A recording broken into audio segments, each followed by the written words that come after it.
चिंतनक्षण ही सूत्रे जगण्यातील हे अनुभवमय सार श्रवण करूयाता सूत्रांचा हा सुबोध विस्तार.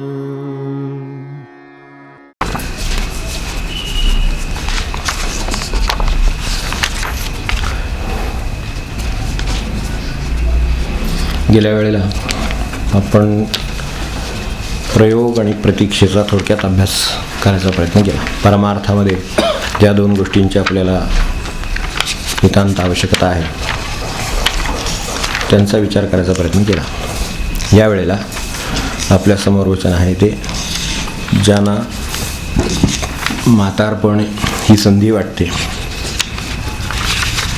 त्यांनी तरुणपण योग्य तऱ्हेनं घालवलेलं असलं पाहिजे.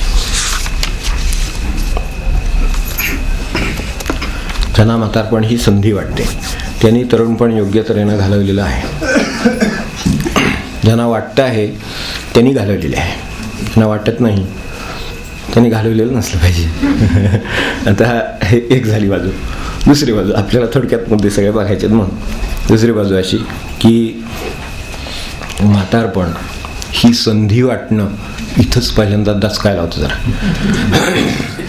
म्हातारपण ही सर्वसाधारणपणे नकोशी वाटणारी, उद्वेगजनक, शक्यतो टाळता येईल कशी, येत असते तरीसुद्धा टाळता येईल कशी अशा पद्धतीची. मग त्यावेळेचे ती चिडचिड, ते आग्रह, काय अनंत गोष्टी म्हातारपणात काय बोलायचं काम. हे कोणाला उद्देशून वगैरे नाही आहे बरं का, म्हणजे उगाच आपल्याला काहीतरी अस्वस्थ व्हायला नको. तर हे सगळं म्हातारपण, तरुणपण आणि त्याचा योग्य विनियोग यासंबंधी आहे. तर ते संधी कसं वाटायचं, उलटं ते नकोसं वाटतं, कंटाळवाणं वाटतं, किंवा केव्हा एकदा जाईल हे संपेल असं वाटतं. काही लोक म्हणतात वाट बघतोय, आमंत्रणाची वाट बघतोय म्हणतात, गाडी यायची वाट बघतोय म्हणतात, आमकं म्हणतात, ते काय काय काय वेगळ्या प्रकारे म्हणतात. अगदी वाट बघतोय वगैरे, पण तसं हाक मारली जात नाही म्हणून वाट बघतोय म्हणतात. सगळं ते बोलायचं असते. समजा दुखलं खुपलं कुठं, काय छातीत काय दुखायला लागलं किंवा आणखीन काय व्हायला लागलं, साध्या अगदी पोटात जरी दुखलं तरी हॉस्पिटलचीच आठवण होती ना, वैकुंठाची नाही ना उगाच म्हणण्यात काय. त्यामुळं आपण लक्षात घ्यावं की आपली सध्याची म्हातारपणाकडे बघण्याची दृष्टिकोन कसा आहे. फार गडबड वाटली मनुष्य ॲम्ब्युलन्सला किंवा डॉक्टरना फोन करतो, नाही ह्या वाहनाला फोन करतो, तिकडे नाही होणार, डोक्यात पण येत नाही कसं टळेल याची चिंता आहे. आजचा दिवस गेला, अजून उद्याचा दिवस, अजून परवाचा दिवस, अजून परवाचा दिवस, असं कसा मिळेल ह्याच्या चिंतेमध्ये जर म्हातारपण आहे, ती संधी कशी वाटणार. ती फक्त जीवन आणखीन जगावं अशी जी आशा आहे तिचा तो परिणाम, आणखीन जगायला मिळावं, आणखीन जगायला मिळावं ह्याचा तो परिणाम आहे. तेव्हा आता ह्याचा तरुणपणाशी काय संबंध आहे आपल्या दृष्टीनं. तर ती संधी वाटायची वास्तविक तसा विचार केला तर शरीरशक्ती सगळी ऱ्हास होत जात असते. निसर्ग आहे. आपण आत्ता वाचलं सगळं, 2 बोधपाठाचं पहिल्यांदा सुरुवात तेवढ्यासाठीच म्हटलं तरुणपणाच्या विचारासाठी. तर शरीरशक्तीचा ऱ्हास होत जातो. निर्णयशक्ती आपल्या हातातून जवळपास गेलेली असते. जवळपास पण तो, कारण काही वेळेला कानावर घालून वगैरे करण्याची पद्धत आहे. जसं निर्णय घेतलेलाच असतो. महाराजांना विचारायचं नाही, नाही म्हणले म्हणजे काय करायचं, त्याच्यापेक्षा असंच करायचं ठरवले, निर्विघ्नपणे होऊ द्या असं म्हणतात. पण बघा तुम्ही कसं आहे, सत्पुरुषांच्याकडे जाणारे लोक काय करू म्हणून विचारायला जात नाहीत. सर्वसाधारणपणे म्हणतो आम्ही, काही निष्ठेचे आहेत ते सोडा, पण सर्वसाधारणपणे असं ठरवले तेवढं निर्विघ्नपणे होऊ द्या म्हणतात, म्हणजे माझ्याप्रमाणे मनाप्रमाणे होऊ द्या असं म्हणतात. तर ही जी काही शक्ती आहे ना ती सुद्धा त्या काळात गेलेली असते. निर्णयाची जी शक्ती आहे ती गेलेली असते, कारण बाकीचे निर्णय तरुण लोक घेतात. आणि साधं अगदी म्हणायचं झालं आपल्या व्यवहारातलं, अलीकडे ते माहितीचा अधिकार वगैरे आला की नाही, तर तो सुद्धा घरात नसतो असं अनेक ठिकाणी. म्हातारपणी घरातली एखादी गोष्ट माहीत होण्याचा अधिकार सुद्धा ते अलीकडे निघाले ना, तो ॲक्ट वगैरे, काय टी आहे काय ते, तर तसलं सुद्धा घरात वापरता येईल अशी परिस्थिती राहिलेली नसते. सगळीकडून हे असं होतं चित्र. भूतकाळ आठवायला गेलं तर जाऊ देत, अस्वस्थता येते, झोप लागत नाही, अनेक घडलेल्या घटनांच्यामुळे होतं. आणि इतकं असून पुन्हा एक खोटी उमेद असते, म्हणजे पडलो तरी नाकवर म्हणतात तशी उमेद असते एक अंगात, इतकं करून परत काहीतरी म्हातारपणाची वैशिष्ट्य सांगते सगळी. फक्त पराधीनता क्रमाक्रमाने येत असते. पराधीनता, शारीरिक पराधीनता, सगळ्याच बाबतीत पराधीनता येत असते. येऊ देत, येण्याबद्दल आपलं काही नाही. व्याधी येत असतात, त्यांचं अतिक्रमण सुरू असतं आपल्यावर वेगवेगळ्या प्रकारच्या, त्या अस्वस्थ करीत असतात. त्यानंतर त्या आजारपणावर खर्च सुरू असतात, त्याने एक अस्वस्थता येते. इकडे ते कोणाकोणाच्या वाट्याला येते, त्यांचं चाललं आहे. हे काय अमक्याचं कोणाचं नाही आहे म्हणून आधीच सांगितलं. काही असे आजार असतात की असाध्य आहेत हे लक्षात येतं, त्यांनी अस्वस्थता येते की यातून काय आपण बरोबर होणार नाही, आपल्याबरोबर सोबती शेवटपर्यंत राहणार, असे काही आजार आहेत ते कळतात. काहींना म्हातारपणाच्या वेळेला मोकळ्या वेळाचा प्रश्न पडलेला असतो. केवढा प्रश्न आहे अनेकांचा की वेळ एवढा मोठा मोकळा पडला आणि काय करायचं असा प्रश्न पडलेला असतो. ही खरी म्हातारपणाची अवस्था आहे. तेव्हा आता अशा अनेक वेळेला उलटं होतं, काही वेळेला असं होतं की चणे तेव्हा दात नाहीत, दात तेव्हा चणे नाहीत, अशी एक अवस्था होती नाही म्हातारपणी. सगळं असतं ते, पण त्याच्यातलं आपल्याला काही वापरावं उपभोगावं तर ते काय मिळत नाही. त्यामुळे बाहेर जाता येत नाही अशी अवस्था शरीराची होते आणि दारात गाडी लागलेली असते, कारण तोपर्यंत ती मिळवलेली असते त्या तरुणपणी. त्यामुळे ते सगळं जे काय पैसा, सुबत्ता, वाहनं, अमकं तुमकं सगळं ते गोळा झालेलं असतं. आणि आपण त्याचा काही आस्वाद किंवा काही कम करावं म्हटलं तर इकडं ते डॉक्टर ते दाखवत होते, हे तुम्ही घ्यायचं नाही, ते घ्यायचं नाही, हे पथ्य, ते पथ्य, ते पथ्य, असं तसं सगळं. आता हे सगळं म्हातारपण इतकं परस्वाधीन होतं. अशा वेळेला ती संधी वाटावी असं कसं होईल, असं जर म्हातारपणाची अवस्था आहे, सर्वसाधारणपणे हा सार्वत्रिक अनुभव आहे म्हणून सांगितलं. तर असं जर आहे तर ती संधी वाटेल असं कसं होईल. पण अशी संधीत तिचं रूपांतर करता येतं, त्याला तरुणपण योग्य तऱ्हेनं घालवावं लागतं. हे जे आत्ता घटक आले यातले तरुणपण योग्य घालवलं म्हणून काही चुकणार आहे तसं काही आहे का? असं वाटतं का की हे केल्यामुळे तरुणपण योग्य तऱ्हेनं घालवलं म्हणजे अमुक एक होणार नाही. ठीक आहे, एखाद्याने व्यायाम काय ते केलं असलं तर थोडंफार शरीराची शक्ती टिकून राहील, आजारांचं आक्रमण कमी राहील, हे सगळं खरं. पण अत्यंत उत्तम पैलवान असतात त्यांना असं आजार होतं तशी होती. म्हणजे असं काही नाही की त्याच्यावर काय आहे, असं अगदी निकोप प्रकृती असलेली एकदम बिघडून जातं सगळं आणि एका सकाळी काय ते झालं नाही, त्यांना काय ते चौकशी करा म्हणजे नाही, म्हणजे अगदी नाही एवढं नाही होत एवढं गडबडून जायचं काय कारण नाही, पण स्पेशलिस्टकडे नाही काय असेल ते. तर मग बघा काय व्हायला लागले त्यांना, ते म्हणजे अगदी चांगलं 5-10 मैल चालणारा माणूस असं वाटतं एकदम. पण ते हे येतं, हे आपल्या आजूबाजूला घडलेलं आहे, की मी काल्पनिक सांगत नाही. तर असं जर आहे तर याचं काय आपल्याला संधीत रूपांतर करता येणार, हा आपल्यासमोर खरा प्रश्न आहे. आता काही प्रश्न असे असतात की पेंडिंग ठेवून सोडवणं, सरकारी पद्धत म्हणजे अनेक पद्धती असतात की काही ठिकाणी असे पेंडिंग ठेवून तो सोडवायचा. म्हणजे तो बराच काळ तसाच ठेव, फाईल वर पाठवली, फाईल खाली पाठवली, खाली वर पाठवली, खाली ठेवली, नंतर ते हळूहळू फाईलवाला चौकशी करायची विसरून जातो, तो प्रश्न सुटून जातो, एखाद्या वेळेला ते खटल्यात घातलेली माणसं निघून जातात, सगळं होतं. म्हणजे अशी पण पद्धती असतात. पण तसं म्हातारपण कंपल्सरी पेपर आहे, चुकत नाही. आपण जर म्हणला वेळ टाळू तर फार तर काय टाळण्याचे प्रयत्न करतो मनुष्य तरुणपणाचे. कारण तरुणपण हा कसा वाटतो, हा अगदी ऑप्शनल छान सोपा, सोडवायला सोपा असा पेपर वाटतो. पेपराचा फरक आहे बघितलं मी.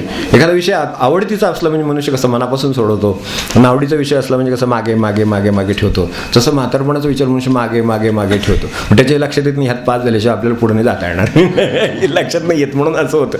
असं तो पेपर कंपल्सरी आहे. तो आपण जेव्हा जन्माला आलो तेव्हाच तो कंपल्सरी पेपर शेवट ठेवलेला आहे आपल्याला, हो की नाही. एखादा सुटला तर सोडून द्या एखादा आधी, पण ते चुकून सुटला तर म्हणून याच्या आधीच गेला बाबा तर भाग्यवान म्हणायचं, चला ठीक आहे. पण असलं कुठलं काय आपल्या भाग्यात, आपण ज्याप्रमाणे आहोत त्याप्रमाणे आपल्याला ते कंपल्सरी पेपर म्हणून येणार. आधीचे जे सगळे सोपे सोपे विषय आहेत, छान छान विषय आहेत, ते सगळे सोडवत बसावं असं वाटतं. आणि ह्या पेपराकडे दुर्लक्ष करून सुटेल का परस्पर, तर नाही सुटणार. त्यावेळेला जे सगळं आत्ता सांगितलं किंवा जे काही समोर आलं ते सगळं आपल्यासमोर पण येणार. तर त्याच्यापेक्षा त्याचा आपण अभ्यास केलेला असल्याला चांगला की म्हटला. जर तुम्हाला पेपर सोडवायचाच आहे, तो माझ्या वाट्याला येणारच आहे, तर मला तो सोडवण्याची माझी जी प्रक्रिया आहे ती आता म्हातारपणी सुरू होईल का? ती कशी करता येईल म्हातारपणी सुरुवात? यात वय असं मी कुठे उल्लेख केला नाही, म्हातारपण शब्द वापरला आहे पण कोणाला उद्देशून वापरलेलं नाही. कारण म्हातारपण याचं तशी त्या अर्थाने इथे व्याख्या नाही आहे काही की 60 नंतर 50 नंतर अमुक नंतर वगैरे असं काही नाही. तरुणपण म्हणजे अमुक असंही काही नाही आहे. त्याच्यामध्ये साधारणपणे आपल्याला येणाऱ्या अवस्था असं अभिप्रेत आहे. त्यामुळे त्या अर्थाने असं जर आपण समजलं की हे तरुणपणी आपण याचा विचार करायचा ठरवलं की काय पुढे आहे आपल्याला, मग त्यावेळेला आता काय काय होणार ते वाचलं. उदाहरणार्थ एक शारीरिक दुर्बल येणार, तर शारीरिक दुर्बलता येणार, शक्ती कमी होणार, त्यावेळेला मी काय करणार याचा विचार मी त्या दुर्बलता आल्यावर कसा करू शकणार? कारण त्यावेळेला ते माझ्या हातात असणार नाही. दुर्बलतेवरचे जे उपचार आहेत किंवा त्यावरचे ज्या अडचणी पुढे निर्णय शक्ती तुमच्या हातातून जाणार. याचा विचार निर्णय शक्ती केल्यावर करून उपयोगच नाही, दुःखच होणार फक्त. त्यावेळेला कोण मला काही विचारत नाही, सगळं घरात परस्पर ठरतं, आपल्या आपली वस्तू आणतात, आपले आपले निर्णय घेतात, असं वाटत राहतं. आपल्याला पण वाटणार, आपण आज जरी निर्णय घेत असलो, तरुण कोणी असेल तर त्यांनी पण लक्षात ठेवावं की आज आपण जरी निर्णय घेतलो तर त्यावेळेला तसंच वाटणार आपल्याला पण. कारण जे आपण आता करतो आहोत त्यापेक्षा काय वेगळं आणखीन मुलं ह्याच्यापेक्षा वेगळे संस्कार आहेत कुठे आपल्याकडे, नाही का? त्यामुळे आपणच संस्कार करतो आहोत, तेच ते घेतील, मग ते तसंच पुढे होणार. तर ह्याची खात्री बाळगायला लागत नाही की असं पुढे होणार आहे, हो दे. पण त्याची जी तयारी आहे ती ज्या वेळेला मला हे आता वेगवेगळे प्रश्न आपल्यासमोर आले की निर्णयाची, माहितीची, मला तरुणपणी बारीक सारीक गोष्टी लक्ष घालणं, त्याचे निर्णय घेणं, त्याची अंमलबजावणी करणं, त्यासाठी लागणारी शक्ती असणं, हे सगळं माझ्या ताब्यात असतं. बरोबर आहे, बऱ्याच प्रमाणात ताब्यात असतं, म्हणून व्यवहाराने ताब्यात असतं. त्याप्रमाणे आपण करतो, अशी कार्यशीलता त्यावेळेला आहे आपल्याकडे. त्यावेळेलाच काही निर्णय आपण न घेणं, दुसऱ्यावर सोपवणं, काहीतरी तयारी करता. मला म्हणायचंच आहे की अशी तयारी नाही का करता येणार की हा निर्णय बघ तू, हा तुझ्या त्या वयाला धरून काय जो निर्णय आहे तो आता तू घे, त्या ह्या विषयातला आहे तो तू घे. जे आपल्याला पुढे अडचणीचं होणार त्यावेळेला त्या 10 पैकी 2 निर्णय सुद्धा आपल्या हातात राहणार नाही. जे 8 आपल्या हातातून जाणार त्याच्यासाठी आधीपासूनच 1, 2, 4 सोडलेले असले म्हणजे फार गेल्याचं दुःख होणारच नाही त्यावेळेला. तिथं सवय आपण आधीपासूनच लावून घेतलेली आहे. असं जर समजा आपल्या ठिकाणी हे सगळं तरुणपणी करावं लागेल, त्यावेळेला सोडून द्यायला सुद्धा शक्ती लागते. लक्ष न घालायला मोठी शक्ती लागते. असं माझा एकंदरीत आपल्याला काय पटतंय का बघा, एखादी गोष्ट चालली आहे घरामध्ये आणि त्यात लक्ष घालायचं नाही तर खूप संघर्ष करावा लागतो. कारण लक्ष घालत आलेले असतो आपण प्रत्येक गोष्टीत लक्ष घालेले आलेले आहोत. तर मग आपल्याला स्वयंपाकात सुद्धा त्या दिवशी काय केले ही इकडं वाटत राहतं की आज काय करणार आहेत, ते योग्य आहे का, त्याच्यावेळी असं करता आलं नसतं का वगैरे. म्हणजे त्यात लक्ष न घालायचं ही गोष्ट सोपी नाही आहे. ज्याच्यासाठी जास्त शक्ती लागणार तर ती तरुणपणीच आपल्याकडे असणार. त्यामुळे आपण तरुणपणीच समजा जर हा विचार केला की आज जो काही स्वयंपाक करणार तो आपल्यासाठी चांगला आहे, आनंदाचा आहे, योग्य आहे, असं समजा ठरवलं, काय जे असेल ते असं प्रत्येक बाबतीतला आहे. त्याचा निर्णय घेतलेला आहे, विचारपूर्वक घेतलेला आहे त्यांनी. तो जो काय घेतलेला आहे त्याच्यामध्ये आता आपले निर्णय आजपर्यंत एवढे घेतले ते काय सगळे बरोबर आले तसं का आपल्याला म्हणायचे, प्रामाणिक असावं म्हणजे काय प्रश्न येत नाही. तर त्यामुळे अगदी अनुभवाचं तुला सांगतो वगैरे सांगून काय उपयोग नसतो. तो त्याच्या ठेच लागूनच शिकतो ना, मग त्याला ठेच लागूनच शिकणार. मग तसंच त्याला शिकू देत आणि त्याला परिणाम येऊ द्या. तो त्याने विचारायला येणं ही गोष्ट भाग्याची आहे एखाद्याच्या.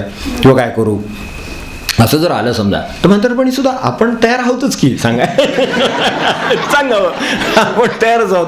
पण समजा त्याने नाही विचारलं तर घर घेतोय, काय करतोय, अमकं करतोय, काय व्यवहार करतोय, कुठलं काय त्याचं त्याला करायचं ना, करू दे त्याला. त्याची तयारी केव्हा मला करावी लागेल ती त्यावेळेला करून त्यावेळेला दुःख होईल नुसतं. ते आत्तापासून माझी सोडण्याची तयारी आहे, त्यामुळं मला हे शक्य आहे. दुसरी गोष्ट मगाशी म्हटलं तसं दौर्बल्य आहे, तर त्यानं आता मला काही ठिकाणी जाता येत नाही, काही व्यवहार करता येत नाही किंवा कुठल्या ह्याच्यात भाग घेता येत नाही. काय असेल तरी शारीरिक ही माणसाची शक्ती कमी होत जाणार, ऐकू कमी येणार, दिसणार कमी, अमुक होणार, तमुक होणार, सगळे जे काही इंद्रियांची शक्ती कमी होत जाणार ते याचा निसर्गाच्या क्रमाचा भाग आहे, त्यामध्ये काही विशेष नाही. मग आत्तापासून समजा एवढं सगळं पाहत सुटायची काय कारण आहे? काही वेळा नाही पाहिल्या आपण गोष्टी, 4 कमी पाहिल्या, हो की नाही. उद्या जरी साधा जरी ते दूरदर्शन जरी असलं तरी सुद्धा समजा मला काय इतके तास बघते वेळेची काही गरज नाही, कारण पुढे ते मला दिसणारच नाही आहे. त्यावेळेला दुःख करण्यापेक्षा आता दिसतंय तेव्हाच थोडा वेळ बंद केलं तर थोडा वेळ बंद करून राहायची सवय आत्ताच आहे. मग ज्या वेळेला दिसणार आहे त्यावेळेला नाही दिसलं तर नाही दिसलं, ते मला पूर्वीपासूनच न बघायची सवय आहे. ही पूर्वीपासूनची तयारी आहे, ही तरुणपणची तयारी आहे. ही प्रत्येक ह्या गोष्टीच्या बाबतीत अशी होऊ शकते. ऐकू कमी येतं, दिसतं कमी. मग अशा वेळेला ज्या ज्या गोष्टी आपण पाहतो आहोत त्याच्यावर माझी जी ताकद जाते ती ताकद मला आधीपासूनच जर आवरायची किंवा त्याकडे लक्ष न द्यायची सवय असेल तर ते करता येणं शक्य आहे. मोकळा वेळ राहतो. म्हातारपण किती किती गोष्टी होतात, म्हणजे हे सगळे आत्ता ह्या वेळेत आपल्या होणार नाही, पण तरीसुद्धा आपण ज्यांना कल्पना आहे, तरुण असतील त्यांनी त्यांच्या म्हाताऱ्या मनुष्यांच्याकडे पाहावं, जे म्हातारे व्यक्ती असतील त्यांना ते अनुभवच आहे, त्यांना काय सांगायची गरज नाही. कुठूनही आपल्याला हे शिकता येण्यासारखं आहे. मोकळा वेळ राहतो, काय करावं कळत नाही. बरं, ठरवलेलं काय असतं की म्हातारपणी ज्ञानेश्वरी वाचू, त्यावेळेला डोळ्याला दिसत नाही. आता त्यावेळेला त्याच्या संकल्पाचा काय उपयोग नाही आहे. तो संकल्प केव्हा करायला पाहिजे की आधी करायला पाहिजे, ज्यावेळेला दिसतंय त्यावेळेला एकतर वाचून घेतली पाहिजे, नसेल तर त्यावेळेला नुसती ऐकायची अशी तयारी ठेवली पाहिजे. काय जे आपलं आहे ना त्याच्याविषयीचे मोकळा वेळ माझं काय करणार मी, तर त्याचं माझं बरं, याच्यात मी असं गृहीत धरलेलं नाही आहे की मी चैन करीत राहिलो, हिंडत राहिलो, हे करत राहिलो, ते गृहीत धरलं नाही आहे. म्हातारपण संधी रूपांतर करायचं आहे, म्हणजे याचा अर्थ म्हातारपणामध्ये आपल्याला सुद्धा काहीतरी कर्तव्य आहे असं भान ठेवलेलं आहे. म्हातारपणी सुद्धा काही कर्तव्य आहे असं गृहीत धरलेलं आहे, आणि ते असतं. मोकळा वेळ तिथे असला तर आत्तापर्यंत तरुणपणी मोकळा वेळ नाही म्हणून नाम घेता आलं नाही, मग म्हातारपणी घेता येईल की नाही? मोकळा वेळ किती आहे? भरपूर, कितीतरी वेळ मोकळा आहे. एक काय समाजकार्य करायचं, ठीक आहे, त्यावेळेला नाही भाग घेता आला, मी रात्री 10 वाजेपर्यंत ऑफिसमध्ये यायला मला 10 वाजता, तसं कधी जाऊन मी ते कार्य करणार, ठीक आहे, आता मोकळा वेळ आहे, जी शक्ती आहे, ज्यानुसार अनुकूलता, काय सगळं एकदम काय मनुष्य विड्रॉ करतो का परमेश्वर? नाही करे, थोडी थोडी सूचना देत येतो, असं काही एकदम सगळं हिरावून घेत नाही. हो की नाही? काहीतरी एखादं जाईल, ठीक आहे, ते जे गेलं ते सोडून उरलेल्यात सुद्धा मला काहीतरी करता येण्यासारखं राहतं. पण त्या मोकळ्या वेळाचा विनियोग करण्याचं माझे प्लॅन काय आहे, त्या काळात सुद्धा माझ्यावर काही जबाबदाऱ्या, काही काम असतं. काही वेळेला हे मोकळा वेळ सांगितलं तसंच मी फक्त मुद्दे सांगतो की एकाकीपण काही वेळेला मनुष्य एकटा असतो घरामध्ये. म्हातारपणी कोणी नाही सुटला, ती मुलं निघून जातात आपापल्या कामाना, घरातलं कोणी मनुष्य जोडीदार, साथीदार असतो एखाद्याचा किंवा नसतो, ती सुद्धा दुर्दैवानी परिस्थिती येते, ते पण गृहीत धरायचं. जोडीदारी घरातलं मनुष्य नाही, असला जोडीदार तर पटेलच असं नाही, उलट जास्तीत जास्त पटत नसण्याचीच अवस्था असते. असं बरेच वेळेला होतं. काय होतं कोणा ठोके सगळं, हे कंटाळतात का काय पटत नाही, आता ह्याच्या पुढे पटवून घेण्याचे काय आशा संपलेल्या असतात म्हणा, का काय कळत नाही कारण. पण असं एक असतं, म्हणजे ती बाजू बंद आहे. आता ह्या बाजूला समजा आज नसला, बाकीची मुलं ती कोण बसून राहणार घरामध्ये, की त्यांना त्यांचे उद्योग काम म्हणल्यानंतर तरुणपणची त्यांची कामं आहेत, त्यांना करण्यात जाणं भाग आहे, मुलांना त्यांच्या शाळेसाठी जाणं भाग आहे, त्यांचे क्लास असणार, ते सगळं असणार. म्हणजे मी कसं असणार? एकाकी असणार. मग एकाकीचं एकांतामध्ये रूपांतर करता येतं की नाही मला, हा प्रश्न आहे. मी जो एक राहिलो तो एकाकी नाही राहिलो. एकाकीपणामध्ये लोनलीनेस जो आहे त्याचा भय वाटतं, त्याचा त्रास वाटतो, किंवा माणसाला तो वेळ जात नाही, काय करू कळत नाही असं होतं. आणि मग त्याचा राग जेव्हा कोणी तो पहिला येतो घरात, तिथून सुरुवात. काही कारण नाही करा, म्हणजे म्हणून होतं सगळे सगळं येणार आहे, यात काही न येणारं सांगित नाही कुठलं. हे सगळे पेपर पडून त्याची उत्तरं नापास पास सगळं होऊन झालेलं त्यातच सांगतो. तर हे सगळं अशा पद्धतीने येतं. मग मी दिवसभर एकटा आहे, आता त्यांनी त्याला काय करावं, तो 8 तास कामात आहे तिकडे, त्याची काही चूक नाही. म्हणजे तो जो 8 तासांनी परत आला त्यावेळेला तुम्ही एकटे आहात आणि म्हणजे राहावंच लागलं, तर ते जे काय राहावं लागलं त्याचा राग त्याच्यावर काढून काही उपयोग नाही. मग अशा वेळेला मी जो एक आहे त्याचा अंत करण्याची, एकाचाही अंत बरं का, महाराजांच्या भाषेमध्ये एकाचा सुद्धा अंत, तर त्याचा अंत करण्याची सुद्धा चांगल्या अर्थाने माणसाची मनस्थिती किंवा योजना असू शकते की जो एकटा आहे त्याला विलीन करण्याची सुद्धा जी साधना आहे ती जर आधी केलेली असेल, त्यात काय होतं, एकटे राहतो म्हणजे मग आठवणी येत राहतात, आपली स्वतःची दुःख, मग ते आजारपण त्यावेळेला नेमके असतात, त्याच्या हे सगळं ते एकट्यामुळे येतं. दुसरा कोणतरी असला म्हणजे त्याच्यावर काढता तरी येतं राग, तर तो पण कोण नसतो, म्हणून एकांत त्रासदायक होतं. ते एकेकीपण त्रासदायक होतं. एकाकीपणाची सवय मला सांगा, जर तरुणपणी माणसाने एकाकी राहायची सवय लावून घेतली, काही भांडणं झाली नाही आहेत आपली घरात तरीसुद्धा करायचं, तरीसुद्धा घरामध्ये अगदी पटलं नाही म्हणून 2 बाजूला जाऊन खोलीत बसले, हे एका खोलीत ते एका खोलीत, हे अशा तऱ्हेनं बसण्याऐवजी आपण एक एक तास एकांतामध्ये आपण राहत जाऊ. 1 तास शांतपणे तुमच्या खोलीत बसा, मी 1 तास शांतपणे बाहेर जातो, झाडाखाली बसतो, घरात बसतो, काय ते सुरक्षित ठिकाणी बसा, अगदी काही गोंधळ करायचं कारण नाही, सांगूच जरूर एकांताची सवय म्हणून, हो की नाही. नंतर मग जाऊन आपल्याला ते पैसे घेऊन शिकवतातच की नाही शांत बसा म्हणून, मग ते जाऊन शिकाय 5 मिनिटं डोळे मिठा वगैरे काय भानगडी म्हणून तो पैसे देऊन करतो, त्यापेक्षा घरातच 5 मिनिटं डोळे मिटून बसावं ना. मग ते जर आपण आपल्या एखाद्या खोलीमध्ये जाऊन शांतपणे बसलो तर आपल्याला सवय, बस कोण आहे उत्तम. उलट त्या एकांताची किंवा ह्याची चांगली सवय झाली किंवा मुरला तर तो तरुणपणी मुरेल, तो नंतर मग आपल्याला मुरवता येणार नाही. त्यावेळेला जमीन कठीण होते, पाणी झिरपत नाही, त्यामुळे मुरून काहीही पुढे होण्याची शक्यता नाही. पण तरुणपणी जमीन भुसभुशीत आहे, पाणी मुरेल, बीज लागेल, चांगलं झाड येईल, त्याच्या शांत सावलीला आपण म्हातारपणी बसू शकतो. हे एक. दुसरी गोष्ट, आता हे जे सांगितले बरीच पद्धती आहेत, त्यातला एक आपल्याला आपण असा विचार करू की म्हातारपणी का मुरतं का नाही माणसाला? इतकी थकलेला आहे, अगदी सगळं गृहीत धरायचं आणि त्या अमकाय तमकाय सगळं झालेलं आहे, तरी त्याला काम उरतं का नाही? तरी त्याला काम उरतं.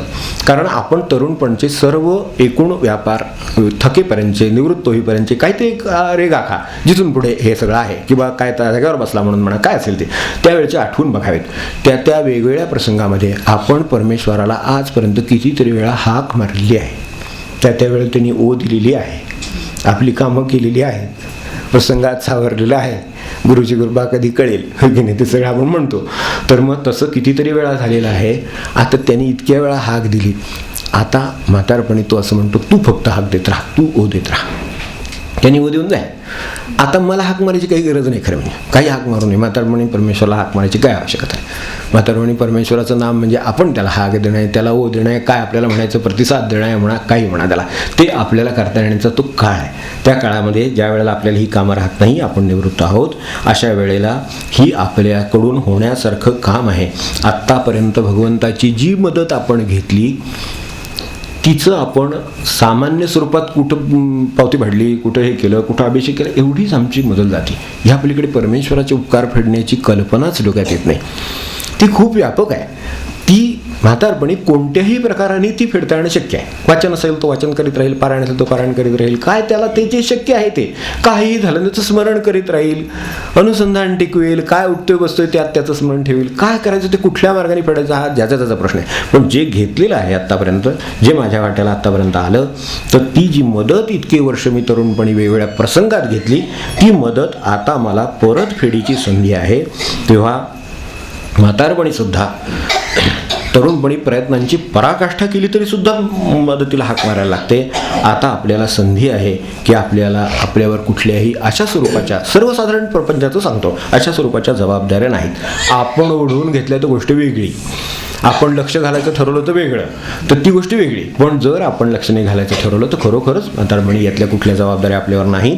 त्यामुळं आता फक्त आत्तापर्यंत मिळालेलं स्मरणाच्या किंवा नामाच्या रूपाने परत करण्याची फक्त जबाबदारी आपल्यावर आहे.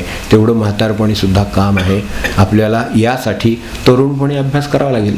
म्हातारपणी तोंडात नाम येत नाही म्हणतात, ठीकच नाही. 15 मिनटं झाली की कंटाळा येतो, अर्धा तास झाली की कंटाळा येतो, तास झाला की कंटाळा येतो. याचं कारण काय? जे आधी केलेलं नाही आहे ते त्यावेळेला एकदम कसं जमेल, म्हणून आपण आधीपासून हे करतो. भजन ज्याने आधीपासून केलं, स्मरण ज्याने आधीपासून केलं, त्यालाच त्यावेळेला ते जास्त वेळ मिळणार आहे. तेव्हा एकांत आहे, त्याला मोकळा वेळ आहे, त्यावेळेला करता येईल. म्हणून तरुणपण योग्य तऱ्हेने घालवलं तर उलटं त्यावेळेला असं वाटेल, अरे वा, मला कुठे बाजार करायचा नाही, मला कुठे जायचं नाही, मी कार्याना नाही गेलो तरी चालतं, इथून आशीर्वाद पुरतात लोकांना. अलीकडे लिहिलेच असतं, येऊ नका असं लिहित नाही ना, म्हणजे ते वेगळ्या भाषेत लिहितात, मला ते तसं वाटतं जरा, पण असू दे. तर आपल्या शुभेच्छा पुरतात त्यांना, त्यामुळे तिथे ते शुभेच्छा वगैरे ते लिहिलेलं असतं, तर त्यानुसार आपण शुभेच्छा पाठवाव्यात. 1-2 पत्र लिहिलं, आनंद आहे त्यांना, तिथे बसून चांगली गोष्ट आहे. इतर जबाबदाऱ्या घरातले कुठलं बांधू, कुठलं हा घेऊ, हा फ्लॅट घेऊ का तो फ्लॅट, कसली जबाबदारी आपल्यावर नाही आहे. ते म्हणतील आमका फ्लॅटला छान सुंदर म्हणावं, त्यांना आनंदात असतात, ते त्यांचं पण आनंद जपला जातो आणि आपल्यावर जबाबदारी नाहीच आहे. नाहीतरी बरं अशी परिस्थिती नाही आहे भारतामध्ये, आपल्याला आहेत, सांभाळतायत लोक अशा तऱ्हेनं आहेत. मग तेवढं जर तरुणपणी ते करतायत तर आपल्याला ही संधी आहे आता की मी सगळा वेळ माझा नामाला, माझ्या गुरूंच्या स्मरणाला, माझ्या त्यांचं कर्तव्य काय असेल ते माझं फेडण्याला आता देऊ शकतो. ते मला तरुणपणी शक्य होत नव्हतं माझ्या सगळ्या व्यापामध्ये. आता संधी आहे. मग सांगा, म्हातारपण संधी आहे की नाही?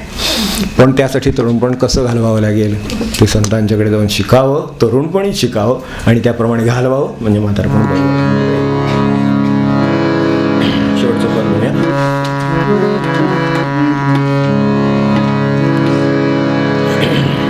सुखासाठी कोठे जावे, दुःख कोणाशी सांगावे. सुखासाठी कोठे जावे, दुःख कोणाशी सांगावे. सर्व भावासी विसावा, संत शांत करीती जीवा. सर्व भावासी विसावा, संत शांत करीती जीवा. संतांची पायी ठेवा देवा, संतांची पायी ठेवा.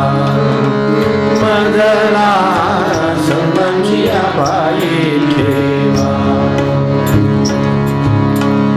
जग झिजे स्वार्थासाठी, कोणी नसे कोणासाठी. जग झिजे स्वार्थासाठी, कोणी नसे कोणासाठी. संत मात्र करीती सेवा, जगासाठी झिजविती जीवा. संत मात्र करीती सेवा, जगासाठी झिजविती जीवा. संतांची पायी ठेवा देवा, संतांची पायी ठेवा. मदला संतांची पायी ठेवा. भेदभावासी ना स्थान, बोध कृपा ही समान. भेदभावासी ना स्थान, बोध कृपा ही समान. संत कल्याणाचा ठेवा, तेथे घोटाळू दे जीवा. संत कल्याणाचा ठेवा, तेथे घोटाळू दे जीवा. संतांची पायी ठेवा देवा, संतांची पायी ठेवा. मदला संतांची पायी ठेवा. संत घेती सांभाळून, प्रेम वर्षाव करून. संत घेती सांभाळून, प्रेम वर्षाव करून. देव सगुण पहावा, ऐसे वाटे दीन जीवा. देव सगुण पहावा, ऐसे वाटे दीन जीवा. संतांची पायी